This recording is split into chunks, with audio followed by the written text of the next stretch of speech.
Baik, Assalamualaikum warahmatullahi wabarakatuh. Salam sejahtera untuk kita semua. Om Swastiastu, Namo Buddhaya, salam kebajikan. Pertama-tama, perkenalkan nama saya Iqbal Iza Adafiki dengan NIM 2005 120404008 dari Prodi Teknik Informatika kelas B 2020.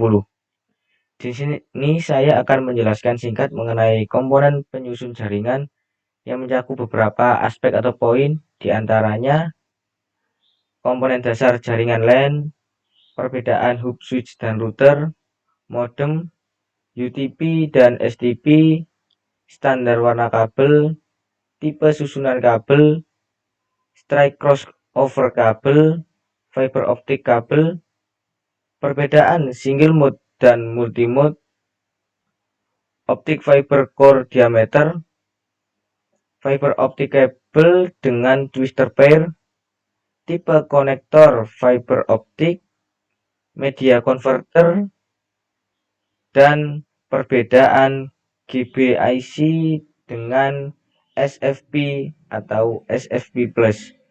Video ini dibuat untuk memenuhi tugas mata kuliah jaringan komputer. Mungkin sekian dari saya ucapkan terima kasih.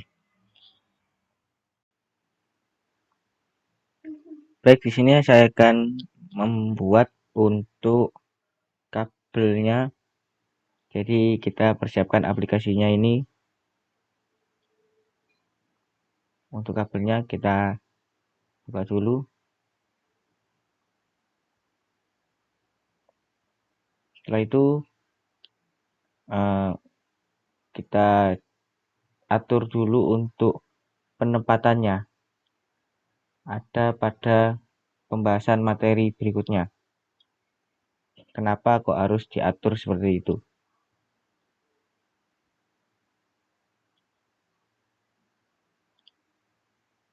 Seperti ini. Setelah itu kita siapkan Word-nya untuk dipaskan untuk ke konektor berikutnya.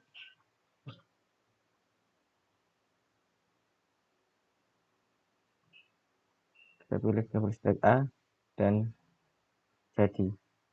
Mungkin itu saja yang bisa saya sampaikan. Saya ucapkan terima kasih.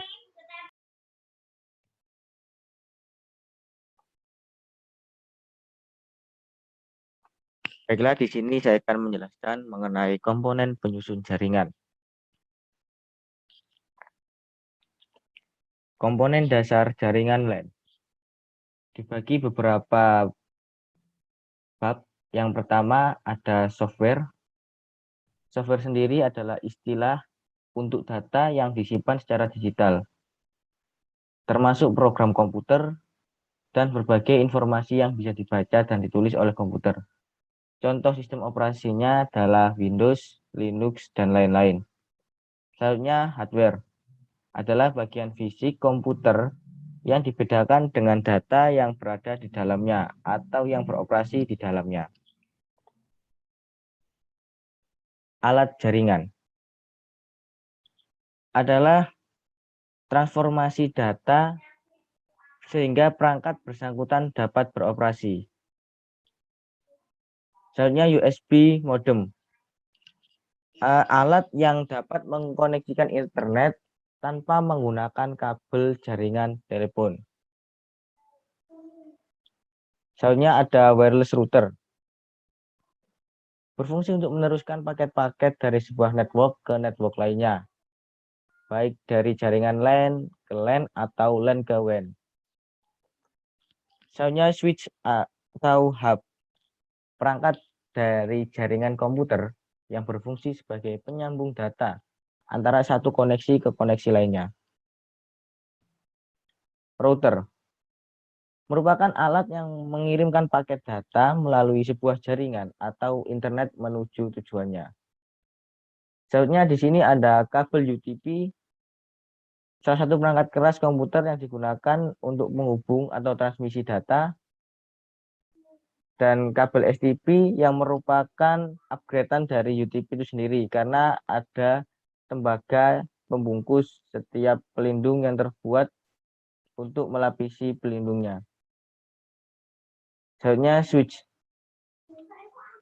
Selanjutnya kabel fiber optik. Mengandung satu atau lebih serat optik yang digunakan untuk membawa cahaya. Ini mungkin nanti kita akan menjelaskan mengenai fiber optik ini. Lanjut ke konektor RJ45 adalah konektor jaringan komputer LAN dan topologi jaringan lainnya. Itu tadi adalah beberapa komponen dasar dari jaringan LAN. Selanjutnya perbedaan antara hub, switch, dan router. Mungkin dari gambar sini kita dapat mengenali yang mana hub, switch, dan router. Memang dari segi penampilan sama, tapi kita akan bahas di slide selanjutnya. Untuk hub. Hub adalah perangkat yang harganya terjangkau. Mengandalkan port untuk mengirimkan data, berfungsi sebagai terminal, dan beroperasi pada layer 1, physical layer dari model OSI. Selanjutnya switch. Perbedaannya dari hub adalah beroperasi pada layer 2. Kadang juga dapat beroperasi di layer 3 atau lapisan jaringan dari OSI model. Menghubungkan beberapa komputer dalam satu LAN. Harga switch lebih tinggi dari hub. Selanjutnya router. Router bekerja di layer 3 pada OSI atau network layer. Bekerja dengan menggabungkan beberapa jaringan bersamaan dan memberi rute pada paket data atau yang kita sebut routing. Menghubungkan suatu jaringan lokal dengan koneksi DSL, Digital Subscriber Line, atau yang lebih dikenal dengan DSL router. Selanjutnya kita masuk ke modem. Pengertian modem sendiri adalah alat untuk mengubah sinyal informasi menjadi sinyal pembawa. Cara kerjanya adalah data dari komputer yang berbentuk digital akan diubah oleh modem menjadi sinyal analog. Fungsi dari modem itu sendiri adalah melakukan komunikasi dan pemeriksaan paket data.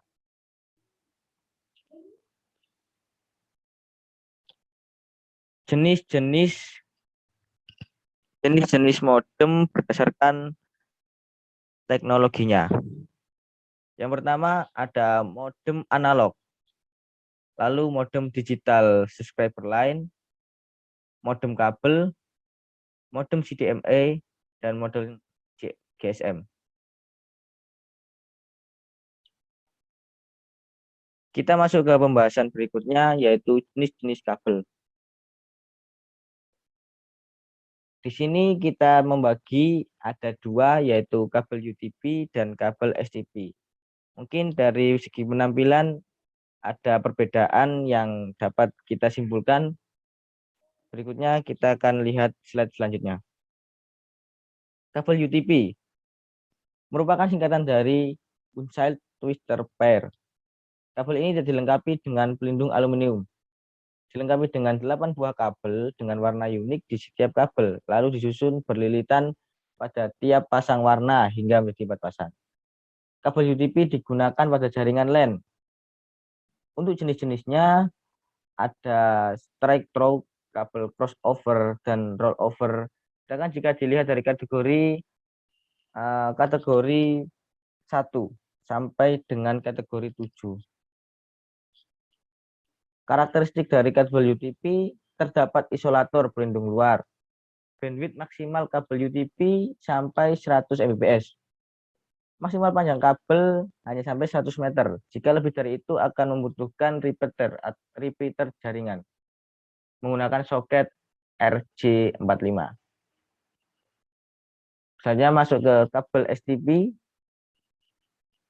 Konstruksi kabel STP mempunyai selubung tembaga atau aluminium foil yang khusus dirancang untuk mengurangi gangguan elektrik. STP berfungsi menghubungkan komputer satu dengan komputer lain sehingga membentuk sebuah jaringan. Kelebihan kabel STP. Kabel SDP memiliki kemampuan lebih tahan terhadap interferensi gelombang elektromagnetik. Kabel SDP memiliki perlindungan dan antisipasi tekukan kabel sehingga sangat kuat. Kekurangan dari kabel SDP sendiri adalah harganya yang relatif lebih mahal daripada UTP. Atenuasi meningkat pada frekuensi tinggi dan pada frekuensi tinggi keseimbangan menurun sehingga dapat mengkompensasi. Misalnya kita masuk ke standar warna kabel. Di sini ada urutan T568A. Untuk urutan pertama itu ada putih hijau sebagai data kirim. Kita mulai dari kiri. Lalu untuk hijau sebagai data kirimin, putih orange, biru, putih biru, orange, putih coklat, dan coklat. Ini untuk urutan T568A. Lalu untuk urutan T568B ada putih orange terlebih dahulu, lalu orange, karena ini menerima, lalu putih hijau,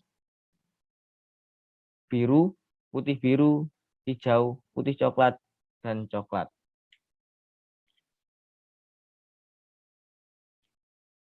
Tipe susunan kabel twisted pair dibagi menjadi dua. Ada kabel cross sama kabel stripe. Crossover merupakan kabel dengan susunan warna yang berbeda setiap ujungnya. Fungsi kabel cross digunakan untuk menghubungkan device yang sama.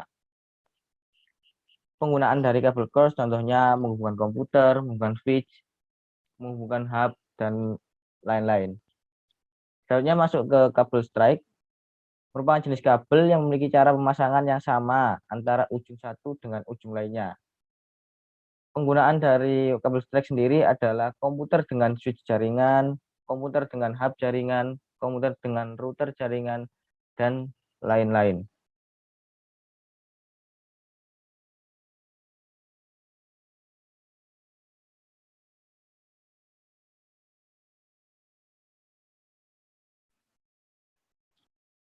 Baiklah, kita lanjutkan untuk kategori twister pair. Ada 7 kategori, tapi pada umumnya di tahun sekarang kita menggunakan kategori 5E, yaitu 1000 Mbps dengan frekuensi 100 MHz. Karena apa? Karena semakin bertambahnya zaman, berkembangnya zaman, mungkin kategori-kategori sebelumnya sudah telah usang. Jadi lebih efektif kita menggunakan minimal dari kategori untuk perihal twisted pair adalah kategori 5E.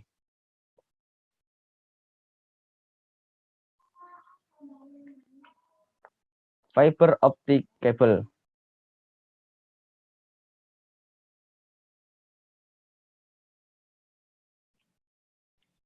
Fiber optic cable adalah kabel dari fiber optik yang digunakan untuk komunikasi antar ponsel. Fiber optik dibuat dari serat kaca yang memiliki lapisan-lapisan yang menyusun. Ada komponen-komponen isolator atau coating dengan macam-macam warna. Ukuran kabel fiber optik sangat kecil, bahkan lebih kecil dari sehelai rambut. Namun, bahan kabel ini dapat menghantarkan data dengan kecepatan yang tinggi. Ini adalah struktur dari fiber optik. Ada core, casing, coating, string member, outer jacket. Kita akan bahas di slide berikutnya.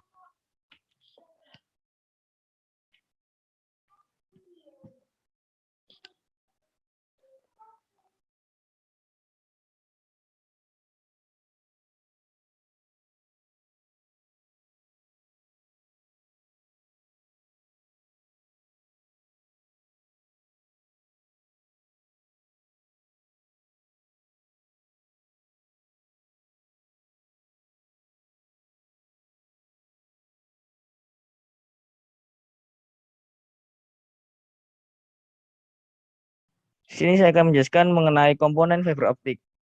Ada inti. Bagian inti dari sebuah kabel fiber optik adalah bagian terpenting, terbuat dari serat kaca. Bagian ini biasanya memiliki diameter 2 sampai 5 mikrometer. Bagian ini semakin besar menandakan semakin baik pula kualitas fiber optik dalam suatu kabel. Lalu cladding. Inti itu adalah core. Lalu ini yang cladding. Bagian ini adalah jaket atau pelindung dari dalam sebuah fiber optik untuk melindungi inti. Diameter cladding biasanya berukuran 5 sampai 250 mikrometer. Bagian ini juga bisa memancarkan sinar dari luar ke bagian inti fiber optik. Lalu ada mantel atau coating. Fungsinya hampir sama karena sebagai perlindungan bagian inti yang berlapis-lapis agar kabel tidak cepat rusak atau mempertahankan kualitas pengiriman data. Bagian ini biasanya disusun dengan warna yang berbeda-beda. Soalnya pada outer jacket ada dua komponen, yang terakhir ini ada outer jacket dan string member. Ini adalah pelindung utama dalam sebuah kabel fiber optik yang fungsinya sebagai mantel dan casing, yakni melindungi bagian terluar untuk perihal kerusakan. Perbedaan single mode pada fiber optik dan multi mode pada fiber optik. Jadi mungkin ini adalah sekilas gambar dari multi mode dan single mode fiber optik.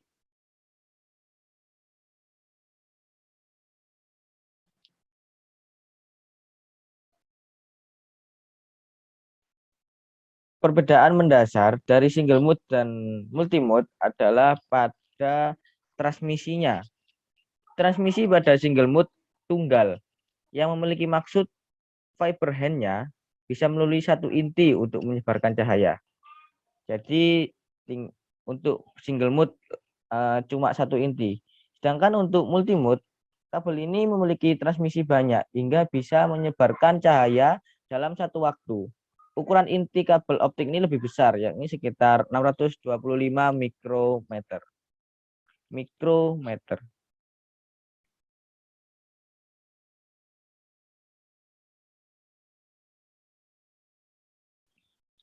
Nah, ini mungkin kita perjelas pada slide ini, yaitu single mode. Pada bandwidth membawa data yang cukup besar, sehingga untuk pembagian dari single mode dan multi mode lebih masuk ke single mode-nya. Teknologi fiber optik yang bekerja menggunakan inti core, serat fiber yang berukuran sangat kecil yang diameternya berkisar 8 sampai 10 mikrometer. Dengan ukuran core fiber yang sedemikian kecil, sinar yang mampu dilewatkan hanyalah satu mode sinar saja. Single mode adalah sebuah sistem transmisi data berwujud cahaya yang di dalamnya hanya terdapat satu buah indeks sinar tanpa terpantul yang merambat sepanjang media tersebut dibentang.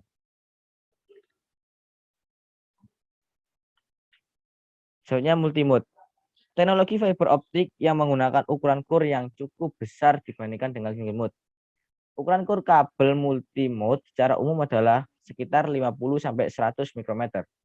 Sinyal cahaya dalam teknologi multimode fiber optik dapat dihasilkan hingga 100 mode cahaya. Soalnya ada perbedaan antara fiber optik dengan twisted optik, twister pair. Mungkin lebih detailnya kita dari gambar terlihat untuk fiber optik dan twister pair yang kita bahas tadi ada beberapa perbedaan yang sangat mencolok.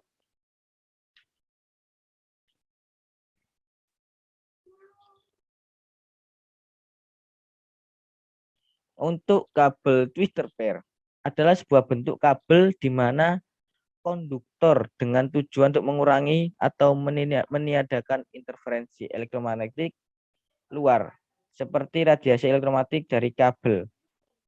Kabel twister pair ini adalah kabel dengan berkonduktor tembaga dan sebagainya.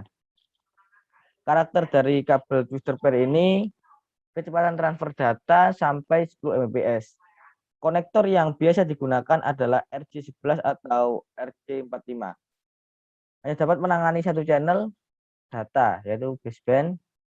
STP lebih tahan interferensi dan beroperasi pada kecepatan tinggi sampai 100 Mbps. Jenis kabel twister pair ini digunakan dalam berbagai aplikasi, diantaranya sebagai telepon rumah, sistem komunikasi, untuk LAN, dapat digunakan untuk internet dan token ring, dan digunakan untuk network ATM. Lalu masuk ke kabel fiber optik. Dibandingkan dari twister pair, fiber optik adalah kabel yang berupa filamen glass. Jadi transmisi dari datanya adalah gelombang cahaya. Karena fiber optik terbentuk dari kaca yang sangat tipis, jadi menghantarkan gelombang cahaya.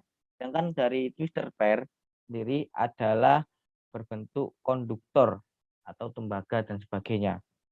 Karakteristik dari kabel optik ini, fiber optik ini adalah yang pertama bandwidth-nya lebar.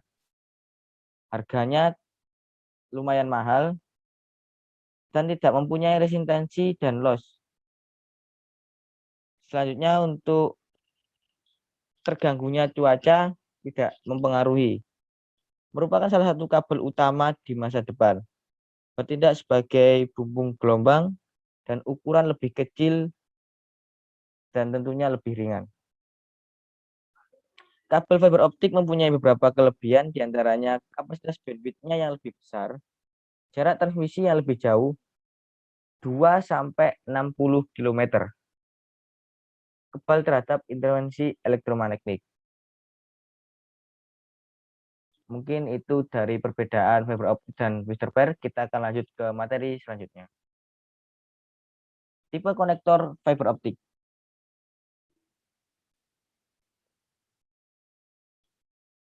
Ada FC, fiber connector. Digunakan untuk model kabel single mode dengan akurasi yang sangat tinggi dalam menghubungkan kabel dengan transmitter maupun receiver. Konektor ini merupakan sistem dengan posisi yang dapat diatur sehingga dipasangkan ke perangkat lain, akurasinya tidak akan berubah. SC atau subscriber connector digunakan untuk mode kabel single mode. Sistemnya cabut pasang. Konektor ini tidak terlalu mahal dan dapat diatur secara manual menurut akurasi jika dipasangkan dengan perangkat lain. ST atau strike tip adalah bentuk seperti bayonet berkunci, hampir mirip dengan konektor BNC. Sangat umum digunakan baik untuk kabel multimode maupun single mode. Selanjutnya biconic. Biconic adalah salah satu konektor yang kali pertama muncul dalam komunikasi fiber optik. D4 merupakan konektor yang hampir mirip dengan FC, hanya berbeda pada ukuran. Mungkin sekitar 2 mm pada bagian ferulnya. HMI adalah konektor yang merupakan pendahulu dari konektor ST, yang sama-sama menggunakan penutup dan pelindung. Namun, seiring dengan berkembangnya ST, maka konektor ini tidak berkembang penggunaannya. Selanjutnya ada E200 dan jenis konektor tipe kecil. Ada LC, SMU, SGDC. Media converter merupakan perangkat jaringan sederhana yang memungkinkan untuk menghubungkan dua jenis jaringan berbeda media seperti twisted pair dengan kabel fiber optik. Jadi ini merupakan alat yang sangat membantu ketika kita mempunyai dua media yang sangat berbeda. Contohnya twisted pair dan kabel fiber optik. Bisa kita akali menggunakan converter. Ada beberapa media converter dengan cara penggunaannya. Yang pertama, converter media tunggal. Pada gambar ini, konverter media fiber dengan slot 1x SFP diterapkan menghubungkan saklar Ethernet saklar B untuk semua antarmuka RJ45 ke saklar SFP saklar A. untuk menghubungkan kabel fiber optik dan tembaga ke konverter media menggunakan kabel UTP. Bisa kategori 5 atau lebih tinggi lebih baik. Untuk menyambungkan port tembaga pada saklar B ke port RJ45 pada konverter media fiber. Colokan modul optik SPP ke dalam slot SPP dari konverter media. Hubungkan modul SPP lainnya ke saklar A. Memasukkan kabel patch fiber ke dalam konverter media dan modul optik SPP pada saklar A. Ini merupakan konverter media tunggal. Selanjutnya ada konverter media sepasang. Jadi ada dua media konverter yang diaplikasikan di sini. Langkah-langkahnya adalah menggunakan kabel UTP. Kategori 5 atau lebih tinggi, menyambungkan port tembaga pada saklar A. Port tembaga ini adalah twister port ke saklar A, port RJ45 pada konverter media fiber ke fiber optiknya. Memasukkan modul SPP ke dalam slot SPP konverter media fiber 1 dan modul FPP lainnya ke dalam slot FPP dari konverter media fiber kedua. Menggunakan kabel PET fiber untuk menyambungkan konverter media fiber 1 dan konverter media fiber 2. Menggunakan kabel UTP untuk menyambungkan port RJ45 konverter media fiber 2 ke saklar B. Selanjutnya ada perbedaan GBIC dengan SPP. Untuk GBIC sendiri adalah konverter antarmuka gigabit. Tipe standar antarmuka modular yang dirancang untuk gigabit Ethernet ke serat. Receiver terdiri dari pemancar dan penerima. Terhubung ke perangkat gigabit Ethernet, switch, router, atau Ethernet ke fiber, transceiver, atau converter. Merupakan mode lawas atau mode jadul dari SVP. Selanjutnya ada SVP, transceiver pluggable public bentuk kecil yang dikenal dengan mini GBIC. Jadi GBIC sendiri adalah model terlama dan terbarunya adalah SVP yang berfungsi sama seperti GBIC. Tapi di sini ada beberapa kecanggihan yaitu membutuhkan lebih sedikit ruang. Jadi teknologi desainnya lebih kecil dari desain serupa lainnya di bidangnya. Komputer yang lebih kecil dari desktop konversi MTRJH dan LC adalah konektor SFF yang populer. Mungkin itu saja pembahasan singkat dari saya. Kurang lebihnya saya mohon maaf apabila ada kesalahan kata. Saya terbuka untuk saran, masukan, dan pendapatnya untuk menjadi yang mungkin ada koreksi dari teman-teman sekalian. Monggo dibicarakan waktu forum. Saya akhiri, kurang lebihnya mohon maaf. Wassalamualaikum warahmatullahi wabarakatuh.